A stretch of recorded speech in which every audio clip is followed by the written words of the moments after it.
একটু জানতে চাইবো সিনেমায় কাজ করতে কেমন লাগে, আর যদি আমি একটু বিজ্ঞাপনের কথা বলি, খুব অল্প সময়, খুব স্বল্প পরিসরে অনেক কিছুর বহিঃপ্রকাশ ঘটে বিজ্ঞাপনে।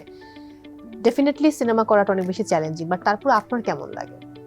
দুটা অ্যাকচুয়ালি দু রকম। একটাতে 30 সেকেন্ড, 10 সেকেন্ড, 1 মিনিটের মধ্যে একটা গল্প বলতে হয় এবং একটা স্ট্যান্ডার্ড মেনটেন করতে হয়, এবং ক্লায়েন্ট এখানে ছবির মূল মূল আমি যদি বলতে চাই যে ওনার জন্যই আমরা ছবিটা বানাই। সো তাকে স্যাটিসফাই করা অথবা সেই কোম্পানি সেই ব্র্যান্ডকে স্যাটিসফাই করা, সেটি হচ্ছে বিজ্ঞাপনের মূল কাজ। আর cinema it's a totally different ball game. So এটা আপনাকে একটা স্ক্রিপ্ট আসবে, একটা ডিরেক্টর থাকবে, প্রডিউসিং টিম থাকবে, একটা লম্বা জার্নির মধ্যে দিয়ে যেতে হবে। সো দুইটাই আমি এনজয় করি এবং দুটো দু রকম আর কি, কোনটার সাথে অ্যাকচুয়ালি মিল নেই।